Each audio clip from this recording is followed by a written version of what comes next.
Hey friends, Harry Baker here, SpeakEasy host, Gulbenkian's friend, Ken, former Poetry Slam champion, general lover of words and life, Neil and the Poet. I've been listening to your voice via our podcast. Today we've got some people logging in, a couple of the features logging in, which is crucial.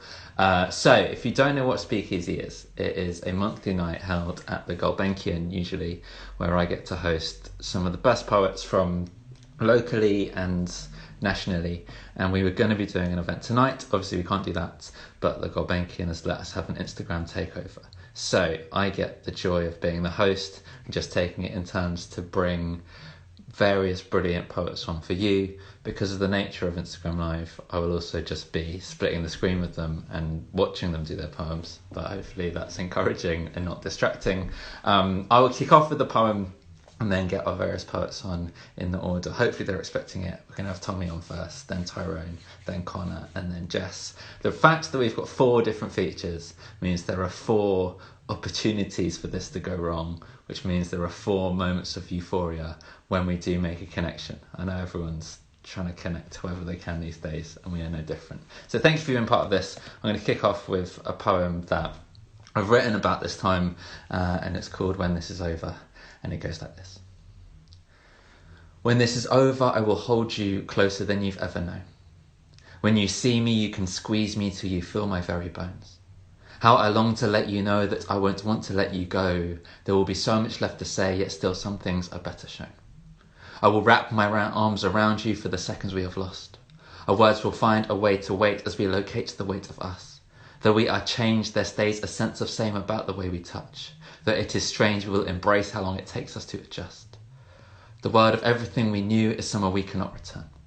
The world of everything that's new is one we'll build from what we've learnt. We'd never dream ashes could rise again until we'd seen them burn. And the next time I've stood in front of you, we'll feel like it's been earned. Because when the start has given way, it's only then the end can enter. When the heart is given space, it will forever tend to tender. These affections kept at bay will once again descend to centre. Something will have come to yearn as hummingbirds connect to nectar. For all the overwhelming moments where I felt like giving up, there is no point where I have worried we've forgotten how to love. And when the future's all we've got, well then that's got to be enough. All that I know is when I'm low that I have wanted to be hugged. And if you'd rather have a handshake, that is absolutely fine. Even a wave for me is saying I am glad that you're alive. Whichever form it takes, when this has passed and we've started again, I will no longer take for granted any chances to connect. Thank you very much. So, because there are 4 poets to bring on, one thing I have been doing, which has been my favourite thing I've been doing at the moment, is I've been working with a school where they were all asked to send in some lines for a poem in 4 different sections. And so I'm going to use each one of those 4 sections to preempt each poet. And so the first section, they just were asked to describe what life was like for them in lockdown. Some of these are heartbreaking and sad, but so these are all different lines taken from various children, and it kind of becomes this one voice. So they're all about 2 minutes long. So this is a lockdown poem from the perspective of a load of kids in Southeast London. And it goes like this. In lockdown, I'm playing a lot on my PS4. In lockdown, I am bored. I spend hours reloading YouTube's homepage. I am bored. I am doing too much homework. Just called me, so it paused the video. That has not happened before. In lockdown, life is very dull. Eat, bicycling, sleep, repeat. We are staying home and it is boring. We are stuck. I'm stuck at home and just working and doing nothing all day. In lockdown, nothing has been going on because we are in lockdown. In the lockdown, life is boring. We can't go nowhere and everyone is worrying. I worry about all that's going on. In lockdown, I just sit in my room doing all my work and wonder when this will all stop. I gaze out of the window and watch the world go by. I'm not bored, because I have a PS4 and I can play with my friends. I've been watching Netflix to preoccupy myself. In lockdown, I have been improving my English. In lockdown, je passe du temps avec ma fille. I am reading lots of books and I've been practicing cooking. In lockdown, I have made a lot of cakes. I've been running and cycling. I'm still making breads. In lockdown, I'm really bored but learning. And more family time is quite nice. In lockdown, I am sleeping more. I'm finding out new things about myself. I realised how independent and resilient I can be. I do laundry, I do PE, I take photos, I dream. I've been practicing yoga by a stream. That was a teacher. I am running through the blossom on my daily exercise. I'm cooking like crazy. In lockdown, it is quieter and calmer. I'm finding joy in being able to see the stars so clearly with the reduction in pollution. My grey hair is making more of an appearance. In lockdown, I got to know my neighbours. I realised I take some things for granted. In lockdown, I am fasting because of Ramadan. I am praying my life is going to be fine when I move. In lockdown, I'm chilling and killing time by playing PS4. I'm trying to balance everything. So without further ado, I would like to welcome my first guest. This is genuine, palpable excitement. Tommy Carver-Chaplin and waiting for Sarah's big man. Such connecting. Oh my god. There we go, man. A joy to see you. Absolutely. I'd give you like a virtual hug right now, man. This is There it is. Oh, this is everything. Yeah. It's so crazy, man. That poem you just did. We did some webinars for some school kids earlier, and we were like, "How's lockdown going?" And it was like one of them said, "Oh, it was going really well, but I ran out of Star Wars to watch." And I just thought that could slide in there perfectly. And I was just, I wanted to say, give it 10 years, and I've got a surprise for you. There'll probably be some more, but little way. Yeah. There's one coming up. I think and one of them was make sure you watch Sonic. And like in amongst it's really kind of poignant. That's the thing. I love it, man. You offered doing a Yeah, absolutely. I wanted to ask you. There's a couple of F-bombs. Should I replace them with buggers? I think. Do what feels right. Okay. All right. I'll do a poem. I've got my poetry glasses on because I can't really wear the poetry hat in summer, so I'm trying something new as a new gimmick. You know what I'm saying? So let's do a poem. This is called, as of today, Violence. I think. Here's how it goes. So, as my frail and failing grandfather puffed his chest and stood toe to toe with a man that could have benched his fragile frame, it dawned on me suddenly where my father got it. The Chaplins were a tribe of warriors, fearless. That's what defined my pops and apparently his pops too.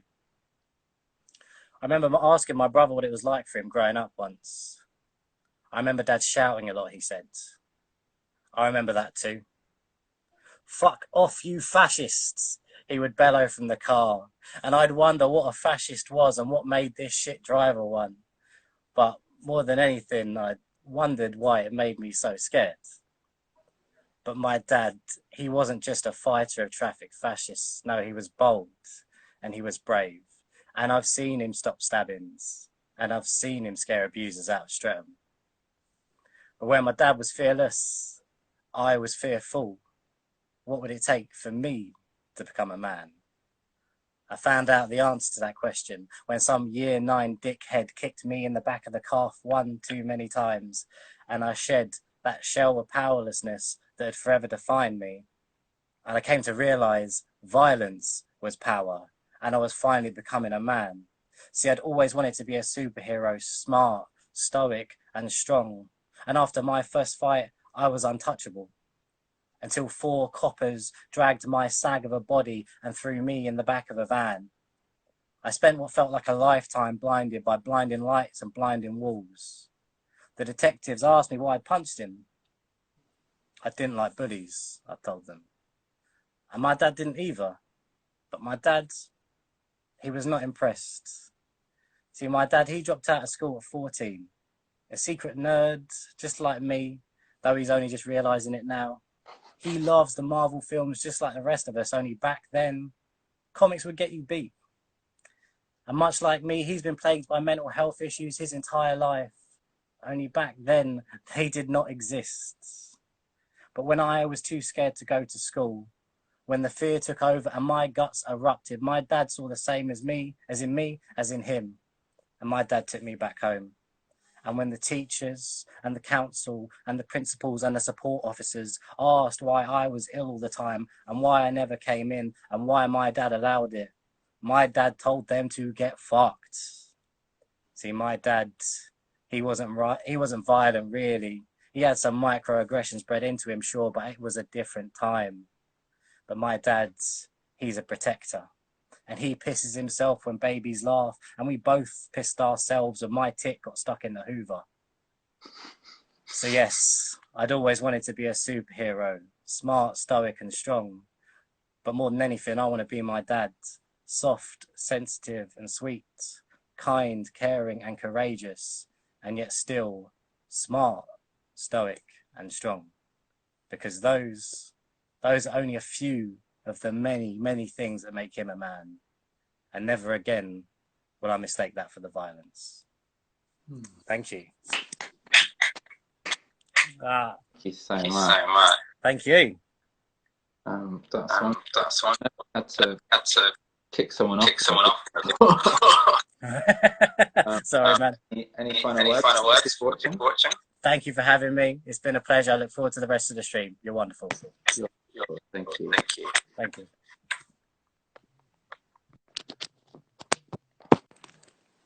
Okay, we had some tech advice from Jess Green, future feature, saying that it was echoey. So I've gone to headphones, and if my battery runs low, I'll just recharge. Okay, I'm going to do part 2 of the School Children poem before bringing on the next feature. Please do follow all of these poets on their individual pages. They're all brilliant. Thank you so much, Tommy. That was stunning. Part 2 of the Oasis school poem is called I Miss. So it's a bit sadder, I guess. I miss hanging out with all my friends. I miss seeing my friends and joking around with them. I miss annoying my friends, playing football with my friends, going to school every day and seeing my friends. I miss seeing my friends and enjoying the weather. I miss seeing my friends. I miss my friends. I miss my friends. I miss my friend and I am always bored. I miss fast food. I miss McDonald's, KFC and healthy joints too. I miss running, riding my bike, playing basketball, swimming, playing ping pong, church, shopping, Newham Leisure Centre, going to the library. I miss having more choice on where to go. I miss the freedom to come and go as I please. I miss having the choice of staying in or out so that I don't feel restricted. I miss the times we went outside. I miss the days when I actually had fun watching something. I miss being independent. I miss being happy. I miss smiling and striking up conversation with total strangers, the joy of seeing my friends smile, hearing and seeing my friends, hearing groups of people laughing, the buzz and joy of the playground, all my friends from school. I miss doing schoolwork. I miss ringing the bell. I miss seeing my teachers. I miss small people calling me miss 1,000 times a day and replying which miss and cackling because there are loads of us misses. I miss seeing my family, my Oasis family. I miss le temps avec ma famille. I miss holding my niece and doing stickers with my nephews. I miss my cousins and grandparents from a different country. I miss going out, especially to the park with my family. I miss my friends and family and going out. I miss the smell. The smell is joy. I miss the laughter with friends. I miss the sunshine on my skin. But most of all, I miss my life, which was temporarily taken from me. Part 2. It gets happier. I never want to leave people sad, but I am happy right now to be introducing our next poet, the fantastic Tyrone Lewis. So we're gonna try and add him via this, and just trust the system. Waiting, connecting. Yeah. Yes. 2 for 2. I'm so happy about this. Hello, Tyrone. How are you? I'm good. Like, I'm surprisingly in all of this, in everything that's going on, I'm actually doing okay. Like, work when this all started was a bit scary, in as much as our biggest clients at work are theatres and cinemas. So that was a bit of a, oh shit, we are in trouble. But our other biggest client is the NBA, and they're still doing stuff. And so, okay, cool. There's still something going on. I've still got something I can still keep myself sane some way. So yeah. Definitely. Would you be up for sharing some poems? I'm just going to let you do a sort of set and not interrupt you too much, if you're happy to. I can happily just talk out loud for a while. That's fine. Wonderful. So yeah, if anything, going on the back of Tommy's poem, as Tommy did a poem about his dad, I feel one, I have to because I always do this poem anyway, but two, like it feels right to go do a poem about my dad. So this one is called My Dinner with Gary. We each spend 5 minutes staring at a Nando's menu, even though we both know what we're going to order. So in the last nine years, oh God, I forgot the poem. I have not performed in a while now. Thankfully, I've got a book next to me. I can read from the book. You can tell this is the rusty Tyrone who has not performed since like end of March. Let's try that again. Come on. We each spend 5 minutes staring at a Nando's menu, even though we both know what we're going to order. We spent the last 9 years not talking to each other, so what's a few more seconds? I guess I got my stubbornness from him. Inherited it along with his last name and oversized feet, but before I can make any more comparisons, he speaks. He doesn't sound like me, but he's offering to pay, so we'll let it slide. He ordered the same thing as me, even down to the heat, and it's worrying how normal this all is. We trade small talk in between mouthfuls, skillful, avoiding big questions, even bigger answers. We're not there yet, or at least I don't think we are. But then he asked how mum is, and I'm not sure how to answer.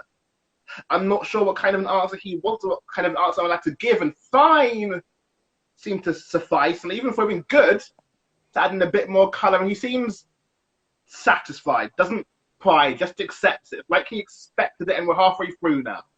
That's when he brings up Damari, calls him my brother, and refuses to correct him and say ha. He says that he's good in school, like me. Says that he is creative, like me. Says he likes films, like me. And he keeps talking, but I'm not paying attention. Instead, I'm thinking back to a month ago when he posted a picture of Damari on our Facebook wall, captioning it with how proud he was of his son. Now, I can believe that me and Damari have a few things in common. I just don't think a dad is one of them. We're 3/4 of the way through the meal, and that's when he says how he'd been trying to track me down for ages. How he's tried to track me down for old acquaintances, old phone numbers, and old addresses, and I guess this means we're after small talk. And that's when he says that he's never gave up trying. He goes to his wallet, pulls out a picture of me. I am 2 years old and crinkled from the years, but still smiling, and so is he, because he's finally found me again. I don't want to deny him this moment. So we asked a couple at a table beside us to take our picture. That night, he'll go home and post it on his Facebook wall, caption it with happy birthday to my eldest son, Tyrone. Hope you have a blessed day. We've got a lot of catching up to do. Now, I don't think that he's ever going to be my father. But I guess I could be his son. So yeah, there is the dad poem. Thank you. Like, that one's taken on I wouldn't say a new meaning, but when I launched the book, which was a wonderful thing, I love doing that. My dad came to my book launch unannounced. First time he'd ever seen me perform poetry. I've been doing poetry for like 13 plus years now, and he just turns up with his sister and his brother and is like, oh, this is weird, but I'm still doing this poem anyway because I have to. So that was an interesting one, which always now sticks with me whenever I do that poem. But also, like, whenever I do that poem, or just any poem, because I've got a lot of poems from my dad, my mum is one of the best people in my life. She is such a supportive person, and she always encourages me to do all the things I do. And like, lockdown would not be possible for me without her. Like, she is, being in the house with her keeps me so sane, and like, it's been wonderful. But every time I do poems with my dad's like, that's cool, but where the fuck's my poem? So this one's about me and my mum. She taught me sarcasm before she taught me how to walk. Made sure I knew I was a Tottenham fan before I knew my times table. And she showed me Star Wars before she showed me how to dress. And my mother has a TARDIS heart. It may not look like much from the outside, but best believe it is bigger on the inside. And I have been lost in all of its hallways for all the space and time, and still keep finding new doors to explore. And I'm sorry, Falcor, but her love is more never-ending than your story. It's more unbreakable than your movie, and it is serving more realness than any look I have seen served on the main stage of RuPaul's Drag Race. You could be easily fooled into thinking that her heart has never been broken, and yes, I know it skipped a couple of beats in high school, but I think all those crushes did was soften it. And it's got a lot of love for Idris and Denzel and a bit of Will and all of Adrian Lester, but I don't know if my father was the first one she let into it. Maybe he helped her fix it, kept it in place up until the divorce, but after that I expect there must have been a couple of cracks, but no stray shards have been strewn across our living room floor. No stray splinters have fallen into our dinners. If there were any pieces missing, then my mother has kept them well hidden. I mean, between all of us in this Instagram live feed, I kind of think my mum's a magician. I mean, she kept me believing she was 27 up until I was 11, and she kept appearing and reappearing at all of my football matches and all my poetry. Like, scratch that. My mother is a superhero. She's currently carrying all of my fuck-ups in one hand, while breaking down every barrier in front of her with the other hand. She doesn't need any spandex, but Kevin Feige is currently working on producing her own Marvel film. Scratch that. My mother is a wrestler. I'm currently on the longest undefeated streak in WWE history, surpassing both Goldberg and Asuka, because I've seen her hurt, but I've never seen her beaten. Scratch that. My mum would beat all of your mums. Scratch that. My mum would beat all of your dads. Scratch that. My mum's a scratch that. My mum's a record scratcher. My mother has a TARDIS heart. It may not look like much on the outside, but best believe it is bigger than the love that she receives. And I'm trying to make up for it. But I'm too busy being shit. I keep spending my nights swimming in Stella instead of coming home to her. I keep trying to buy smiles, ignoring the ones that she gives me for free, and I keep messing up my life, but no, she'll be there to come clean up after me. And in this moment, I never found Blue and Elton John more relatable, because there's a word in fact to say to her that's moving so hard right now. So instead, here's this poem. This one's for me and my mum. So yeah, like, I think that's one of the poems I'm proudest I've ever written. Like, I think, like Harry, you'll know this one as well. Like, in poetry, like, it's always some kind of difficulty writing a happy poem or something positive, and like being able to find a way of doing that, and then doing it. My mum was just like, okay, cool, that works. I'm happy to be able to like kind of tick that off the list now. But therefore, if I did a happy poem now, I've got to bring it back down now, because I'm going all over the place with this set. So here is the title poem from the book, and this one is called Blackish. On the days that I'm reminded that I'm black, this city's police siren heartbeat turns into a threat.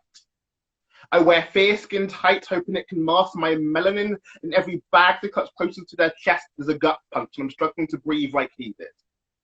On the days that I'm reminded that I am black, every hashtag hacks at me, every tweet in sympathy is a reminder that I do not share the protection of their complexion, whilst every tweet in anger is a call to action, and I'm reminded that I do not act. I have been called Oreo more times than I've been called nigger. I have been told you don't seem that black more times than I've been to Africa, more times than I've been to the Caribbean. I have more white relatives than black ones, and whilst we may not share blood, my mouth doesn't reject calling them uncle or auntie like it does my father's siblings. On the days that I'm reminded that I am black, I am 23 sitting in a pub in Tottenham. We are celebrating 2 years of knowing each other's existence, and that's when she says that she can't believe she's friends with 2 of us. And I keep smiling. Keep drinking, she keeps talking, and I can feel the air being dragged out of my lungs, white knuckles refusing to loosen their grip on my life. She leaves me gasping for breath, and I can't even garner a response to her. She leaves me 15, where I am being pulled out of my arts and mock exam with 5 other boys that share my pigment. My guidance counselor asks me what I want to be when I grow up, and I tell her that I want to go into advertising, and she tells me, but you're black. Her bullet words hit me before I have time to get my hands up, and she keeps firing. First round of lip service, second round of quoted. She keeps firing because they always keep firing. And the days that I'm reminded that I am black, I'm reminded that my skin's heritage is built up on corpses, and I am too afraid to visit their graves. I am too scared to visit their tombs. I do not feel like one of them. But every time I look down, I am reminded. On the days that I'm reminded that I am black, I am being mistaken for another boy at a festival because we all look the same. I am being mistaken for another boy at a gig I am headlining because we all look the same. I am washing my face free of the mud, hoping that I don't look the same. And on the days that I'm reminded that I am black, I am hoping that people don't forget. I'm hoping I don't have to be reminded again. And that's not end it on a sour note. I'm going to do one more poem now. This is, I will see how it works doing it on an Instagram thing and all that kind of stuff, because it's one of my favourite poems I love to do live, but let's see just doing it right, because I do love doing this poem. It is my angry poem. I will always have to preface this, some of these things are more serious than others, but here is Tyrone's angry poem. There are too many vegan poets. There are too many vegetarian options on a Nando's menu, and there are too many healthy options on a McDonald's menu. There are too many types of beer, and there are too many types of wine. There are too many types of alcohol. There are too many people addicted to alcohol, and there are too many of my friends addicted to alcohol. And there are too many nights, especially during lockdown, when I have been addicted to alcohol. And there are too many nights we can no longer mention. and too many people we can no longer mention. There are too many vegan poets, and there are too many comic book stories. There are too many Superman stories, and there are too many Batman stories. There are too many Spider-Man stories, and there are too many Spider-Man films, for that matter. Actually, there are too many Spider-Man origin films to further that matter, though I did quite enjoy Spider-Man Homecoming and Far From Home, and also Spider-Man Into the Spider-Verse, great film. Also, there are too many white people in Egyptian films. And there are too many people defending white people in Egyptian films, and there are far too many fucking Michael Bay films. And there are too many explosions in Michael Bay films. You know what? There's too many explosions. There's too much bombing in the real world. And there's too many people fighting over which bombing is more important in the real world. And there's too many vegan poets, and there's too many people dying. There's too many pictures of people dying. There's too many pictures of people who look like me dying. There's too many people who look like me dying. There are too many news stories breaking on Twitter. There are too many fake news stories breaking on Twitter. There are too many hashtags on Twitter, and I don't want to be one. There are too many SpongeBob memes on Twitter, and I kind of love every single one of them. I'm still retweeting them. And there are too many vegan poets, and there are too many people writing the same goddamn poem. And there are too many people making vague statements within their poem, and there are too many vague statements being made in this poem. And there are definitely too many lines in this poem. How it made it past my editor, I don't know. But there are too many nights when I performed this poem, but in my defense, because there's too many nights. There are too many good poetry nights, and there are too many terrible poetry nights, and there are too many average poetry nights. There's too many nights, and there's fucking too many online poetry nights. Like, what the hell is happening right now? Nevertheless, there's too many nights, and too many days, and too many weeks, and too many months, and too many years, and there's too many man, and there's too many men ruining the world. And there's too much wrong with the world to be able to list it all inside of one poem. And there's definitely too many of us that just keep on happening. Oh, and of course, there's still too many vegan poets. Yeah, that's me. Thank you so much, Tyrone. No, right. Yeah, I mean, so far this is going well. I don't want to jinx it, but thank you. Everyone, Good job on the tech. Have you got copies of your book? I've got like 5 left. There we go. Get in there quickly to get copies of his book. I am going to throw you out of the video now. It's nothing personal. Beautiful. Thank you to everyone in the comments who's leaving emojis. That genuinely makes a difference to me as I'm reading it. I enjoyed the sort of closest thing to a heckle there, which was Tommy saying the vegetarian options on a Nando's menu are actually okay. So if you want to just heckle, then it's the politest way to do that because you're not interrupting the poem. Before I bring on Connor Sansby, I will do part 3 of the students' coronavirus poetry saga. This part is called When This Is Over. When this is over, I will party. I will jump for joy. When this is over, I will run around everywhere. I will ride my bike. I will go outside and have fun. When this is over, I will cuddle a tree. I will never ever moan about anything ever again. Not for a while anyway. I will take time to appreciate all the things I take for granted. I will make sure I make the most out of each day. When this is over, I will go to McDonald's, Nando's, Steakhouse, KFC, etc. When this is over, I will go to Pizza Hut with my parents and stay for a sleepover at my cousin's for 2 nights. I will go to the cinema, go and do some bowling, or go to a restaurant. I will say hello to my friends and go to my aunts. When this is all over, I will go to my nan's house. I will call my auntie. I will go and see my cousins. I will go to my cousin's birthday and meet my auntie and grandparents. When this is over, I will appreciate being with the people that I love. I will cherish my relationships with others. When this is over, I will book a holiday. I'll make sure I travel as much as I can. I want to see my grandma and grandpa and all of my friends in Bulgaria. I will go on a summer holiday at the beach and in the mountain. I will go to a seaside resort so it reminds me of Jamaica. I will visit different places. I will go to my friend's house to play. Being free and spending time with the people I love, I will enjoy going out and I will play more sports. When this is all over, I will play outside, have a picnic and play with nature. I will be eating my face off. I will make more bread. I want to make a big party in my house and meet all of my friends. I will go outside again. I will play football again. I will go to the library again. I will see my friends again. When this is over, I will look back at all the things we had overcome. I will never take for granted my freedom and health. I would like to go back to school. When this is over, I will try and do as much as I can, do the things I missed out on. I will hug my friends, take a bus ride into the city, play basketball, go shopping, travel on weekends. When this is over, I will carry on living normally. When this is over, I will live my life again. When this poem is over, aka now, I will bring on our next feature, which is the wonderful Connor Sansby, aka Whiskey and Beards Publishing, I'm going to say CEO. So we'll invite him in and hope that we get 3 out of 3. I mean, it's just beyond my wildest dreams right now. Waiting for Whiskey Beards. Hopefully you can join. Connecting. There we go. Yes! I've always loved your face, but never more so than when I've been made to wait for it. That's an impressive beard. Thank you. I grew it myself. Yes, I haven't, and I never will. That's absolutely fine. That's okay for you. Yes, there we go. How are you doing? Doing pretty well. I've worked like 45 of the last 47 days on Winchester Fest. So that's cool. We've like reached like 120,000 people, which is pretty dope. Incredible. I'm really excited. Incredible. Yeah, I could do with sleeping more. Sure. Can you tell people about Winchester Fest if they don't know? If they've been hiding under a rock? Winchester Fest. I mean, we have, statistically speaking, they've heard of it. So we are a live streaming poetry festival that is based through the Whiskey and Beards Facebook page. We have had people from literally all over the world.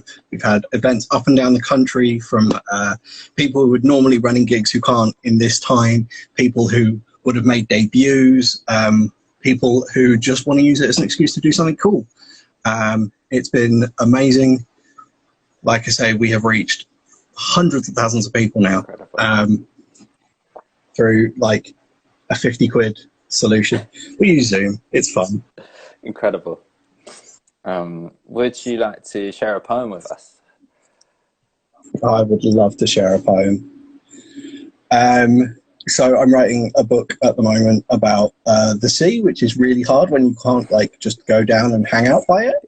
But I'll get there. So this is about weird nights spent in Margate with people who want you to move out of Margate, which I'm never going to do because I quite like Margate. So this is called We Shall Never Have Paris. And we shall never have Paris, but we might have Margate sands, our summer nights by ocean side still and holding hands. And this seaside smells of sulphur, but you say it smells of shit. And with a sigh I smile and say you will get used to this. But you could never stand the sauce so much. And what if I don't want to? What if all the time that I spend here I'm just reflecting you?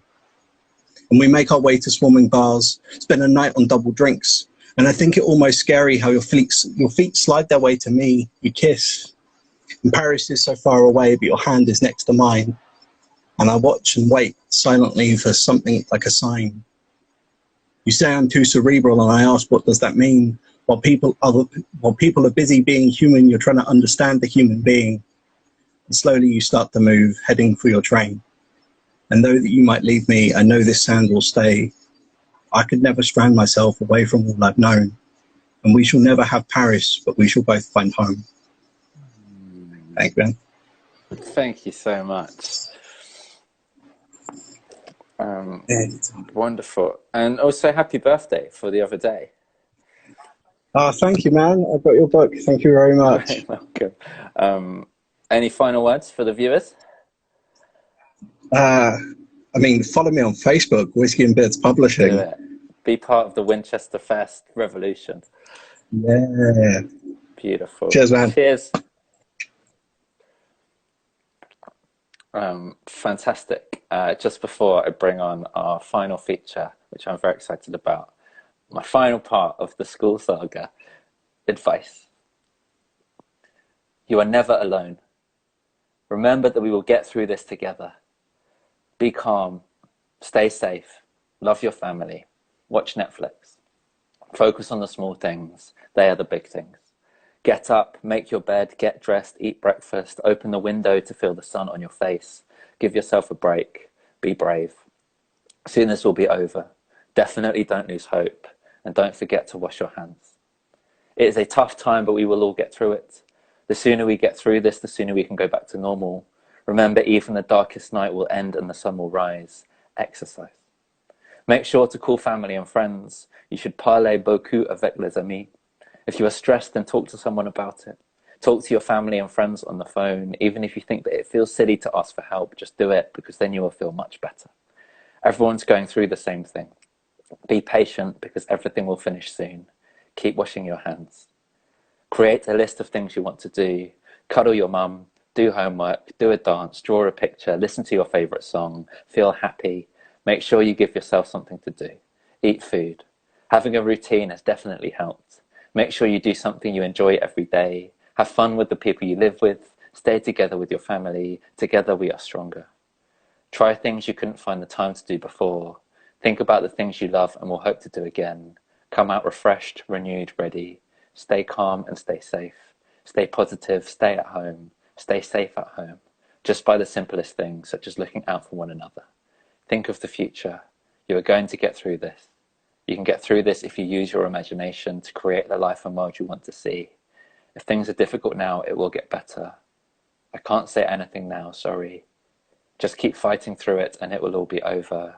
You are not alone. Keep going. Stay strong. We will always see each other soon. So shout out the kids from Oasis School in Silvertown. I've loved stealing your words, but I hope that it's going to get sent out to the kids, so I hope that you enjoy that when that happens. But it gives me great pleasure to invite our final act, who, despite claiming they are not technologically savvy, managed to fix my sound issue before they've even appeared. So I'm going to try and invite the wonderful Jess Green.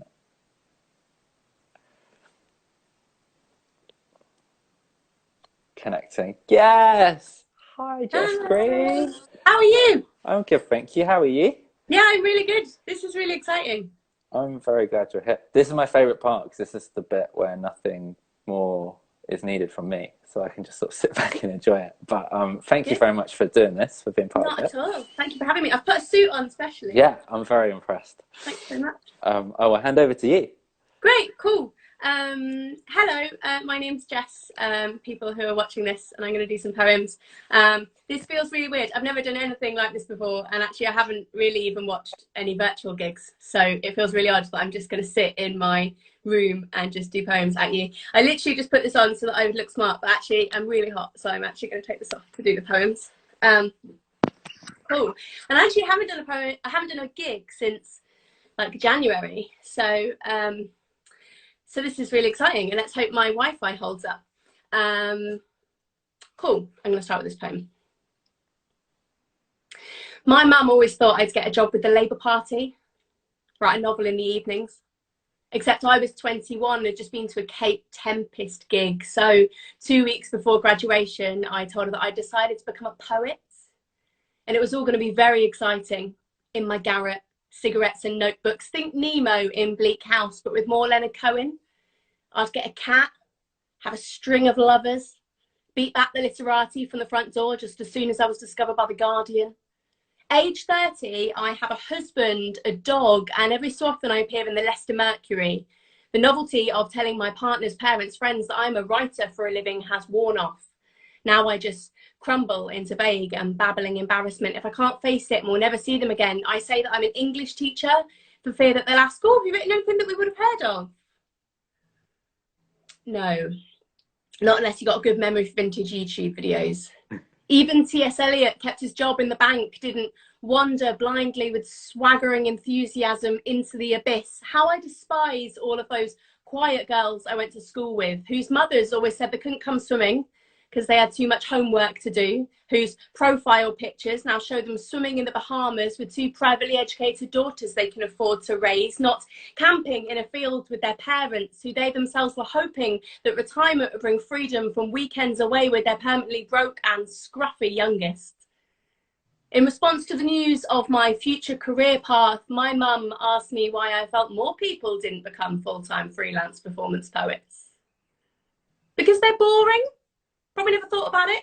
Maybe they just knew they'd be rubbish. Because, Mum, some of us are born to be accountants and some of us are born to be artists. This too was my response when drinking in the student unions. Specky men would make fun of my Mickey Mouse degree, and they are now working in banking, oil, managing wind farms off the coast of France. I go around to my mum's house once a week to see what she's got going off in her fridge that I can eat.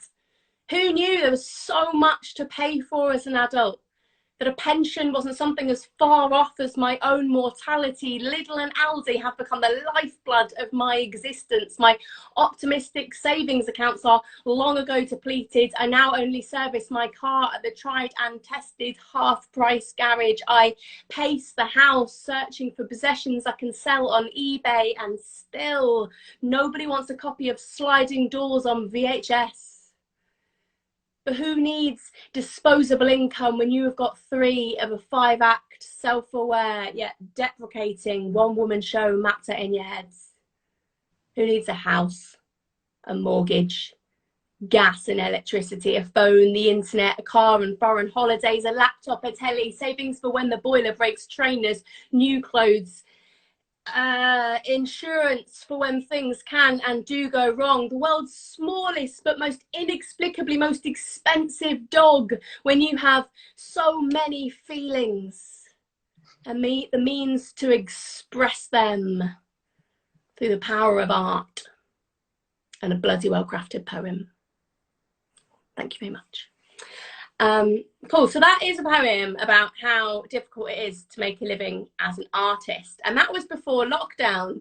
And like most performing artists, I have lost all means of making a living. So I normally make a living from performance poetry gigs and writing scripts for theatre and television, and we can't do gigs and the theatres are closed and all TV has ground to a halt.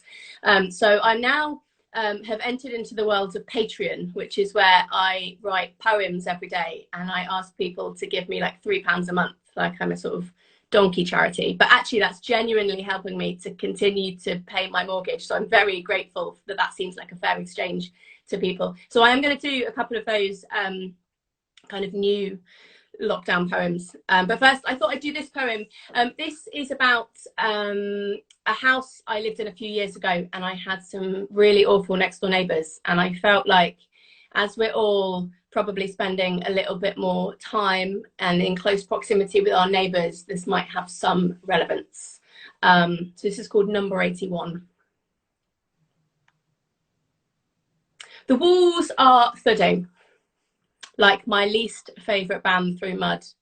This is like being stuck in the dance tent at Glastonbury 2016 when it rained for 4 days solidly, and I'd had cystitis since we'd got there, so I'd just had the one green tea all evening. Except on top of the thudding is their I don't give a fuck laughing, and they don't give any fucks because they are so young. They believe the world owes them something, and every time we have been round to ask them to turn it down, they tell us why should they have to change anything about themselves just because they live next door to these 2 idiots, and I hate them. And the bed is moving inch by inch across the floor. We have been round 6 times since Tuesday, and the one with so much lip liner she looks like a Star Wars villain always answers. And she's always wearing this sort of lacy negligee. And I want to say, you are a student.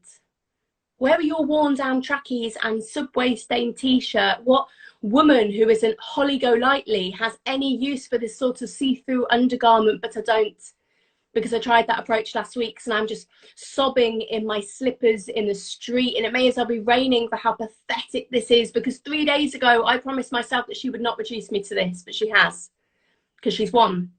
And I don't care, I just need some sleep. I tell her I'm in a school tomorrow, I'm up at 6 tomorrow, I'm doing a 12-hour day tomorrow, except tomorrow is today and the sun's coming up, and she's laughing at my pleading and slams the door in my face. We take back to our bed and he says, maybe we should just call the police. So we try that twice. They don't come. They just tell us that due to budget cuts, there are only ever 2 officers on duty on any one day. And I hate you, Theresa May. You try living in this 2 up, 2 down terrace where there is no escape from blurred lines for a 3rd time. I say, let's try and do some yoga breathing. But on the 3rd exhalation, another speaker kicks in. He says, we are intelligent adults. We just need to stay strong. But she is just so young, and the first time that we chanced a complaint, she scoffed at our 9:30 bedtime routine. But when you're 18, 10 Jaeger bombs and an hour's sleep is a bloody luxury, and then 10 years creeps by and you're happy with a small wine. And I'm just going to stay up to watch the headlines. So I wish this lip-line girl child the worst night since she downed her first Smirnoff Ice. I wish her empty dance floors. I wish her lights as bright as a Topshop changing room. You can see every makeup mistake. And it's that grey. See, I like grey hair. It's got a lot of my own. Makes me feel like Rogue from X-Men. But she won't. She will care. And I want her to care. I want her to care as much as I do at 6 a.m. when the alarm's just gone off and I've been asleep since 5:45. I wish her stale wine. I wish her Ago played 6 times. I wish her drunk mum appearing in the same club out for her book group's bi-monthly social. I wish her a crying best mate who just bumped into her ex. I wish her closed pubs and smudged mascara. I wish her skirt tucked into her knickers with friends too callous to tell her, so it just stays that way for hours. And they are her worst pants bought for her in year 9 by her nan from a sale in BHS, the ones saved for the days when the washing machine's broken and a state of emergency has been called. They are yellowed and baggy with long snapped elastic. These are a pattern of dogs on, but after 5 years of washes, the picture's long gone. Now they're just covered in questionable faded brown spots. I hate her as much as she hates me. And I hope this poem gets back to her. Because I just want some fucking sleep. Cool. Thank you very much. Normally, you can do a tactical little drink when people are applauding you. You can't do that this time. Cool. I'm going to do a couple of very new poems, which have been written in the past sort of week, in return for people giving me their £3 a month. Cool. So this is called. My friend was sick on Zoom last night. My friend was sick on Zoom last night and this morning can't keep anything down. Haven't had hangovers like that since we were freshly in our 20s. Chugging 2 for a £5 bottles of wine, taking whichever legal highs the corner shop was selling. Smoking weed in a dingy bedsit, The Simpsons playing on repeat, feeding crisps to the mice that lived under the sofa until we fell asleep. Tucked into each other, grimy and warm, 6 to a double bed. Whatever time we passed out, I was always up first. Splash my face in the bare bulb bathroom and be out the door by 9. 10 years has passed and Charlotte's throwing up on Zoom. I'm doing headspace meditations to cope with this post-viral lethargy, workouts unfinished, the growing to-do list tapping on the inside of my head. He pretends that he's not cross when he finds me up at 6:30 again. Deadly virus, death toll, get some bloody rest. He goes downstairs to make tea, and I retrieve my laptop from behind the wardrobe, knowing that I can answer 3 emails before the kettle's boiled. Cool. And then I'm going to do one more of these newish ones. So a slight bit of context for this one. At the beginning of lockdown, my dog, I had this toy poodle for 7 years who was like, I don't have any children, so she was like my best friend and my child, and I loved her. Like, she was the best thing in my life. And she died at the beginning of lockdown, quite traumatically. Like, she had a fit which left her with brain damage, and then so we had to take her to the vets to be put down. But because of lockdown, we had to have her put down in the car park of the vets. So it was horrific. And then for 4 weeks, me and my husband kept telling each other how fine we were. We were like, we're fine, we're absolutely fine. And one of our coping strategies is that we contacted the local rescue shelter and we were like, well, just take any dogs that you've got. And they were like, great. And so they gave us 2 huge, untrained lurchers who were delightful. But we quickly realised that we weren't fine. Anyway, it's all good poems. So this is called How Are You Doing? When the dog died, the first person I cried to was the man at the rescue shelter 4 weeks later, when I explained that taking on 2 untrained lurchers was not the most sensible decision I had ever made in my life. I began telling him about the time that I was arrested at 17, but caught myself at the last minute. Give me a sticky cinema seat, packed train carriage, worn square of carpet by the toilets. Guardian think pieces keep saying we will never go back to the way it was, but I want it untouched. I want sweaty bars and grotty pubs. I want shit open mic nights that go on 2 hours too long. I want terrible up its own arse abstract theatre made by fine art graduates to an audience of 3, 5 stars. I don't know when I will work again, and I want the high point of a Sunday to be more than the disappointing reveal on Homes Under the Hammer. I don't want social distanced BBC drama. Give me strangers clutching each other at the sight of a breakfast bar in a Belfast sink. I want to reschedule Dave's birthday party. Yesterday, I fantasized about taking up smoking again. Give me more than the guilt of too many tomato plants. Which ones to give up on, like disappointing children. I rang my dad 3 times to ask him if it was too early to plant them out. And by the time he replied, I already had. And as he described the family get-together they had all broken lockdown to enjoy, I looked out at their antennae stalks dotted around the garden, waiting for frost. Cool. Right, I'm going to do one final poem because I'm very aware in 10 minutes we've got to go out and do the clap, haven't we? So yeah. I'm going to do a final poem. People that are watching this, you're probably very used to virtual gigs where people try and plug you stuff, but I will vaguely try and plug you stuff. So I've got a couple of books. I've got a book about the past 5 years of the Labour Party, and I've got a book about education and austerity governments, and they're both poetry collections, if that's your sort of thing. And if you have heard this and you think, I like her, she is the sort of person who I would like to help pay her mortgage, I have this Patreon page, and £3 a month gets you poems. And also I'm putting my poetry note up there as a podcast, and there's sort of mentoring and stuff like that. So you can find all of that on social media. Right, I'm going to finish with this poem and then we can all go outside and clap. So I wrote this in 2015 after the Paris attacks. And at the time, it was a celebration of Friday nights and how you choose to spend your Friday nights. Whether you are like my neighbours and you like going out clubbing and staying out until 6 a.m. or whether you're like me and you like watching Coronation Street and being in bed by 10. But I feel like this poem has now become a real celebration of just joy and freedom and happiness and friends and all the stuff that I feel like a lot of us are missing in the moment. So this is called Friday Night. Thanks for coming to this virtual gig, and thanks for having me, Harry. You're very welcome. My stomach fills with the feeling of a weekend not spent worrying about work and money, but sipping pints and hearing stories of other people's hard work days, and we laugh at how boring we've become when half an hour is spent talking about broadband providers and pension schemes. So we leave the pub with the promise of a takeaway and board games. And through the night-filled voices, he says a bomb's gone off in Paris. And I almost miss it. Because isn't Twitter always filled with the violence of countries we were just lucky enough not to be born in? And through the barrage of opinions and information, we cherry-pick the ones that move us into action. So I get myself distracted, let this news pass me by, I put on music, find a corkscrew, laugh at a joke told twice, because the first time nobody noticed. Because Friday nights are made for this.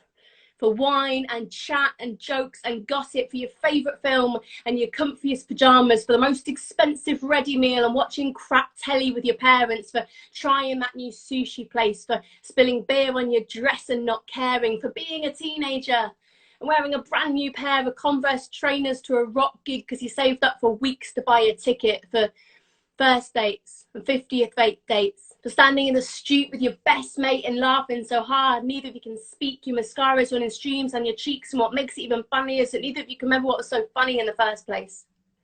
For holding hands across a table, for going to a football match, for going to the theatre, for taking selfies in celebration of the fact that this is the first time since the baby's been born that you've actually made it out the house together, because Friday nights are made for laughter. The rise before the beat drops, the bridge before the chorus, the opening bars of your favourite song, and the audience knowing every word in time and flawless. And nobody told those kids at that gig they were going to war.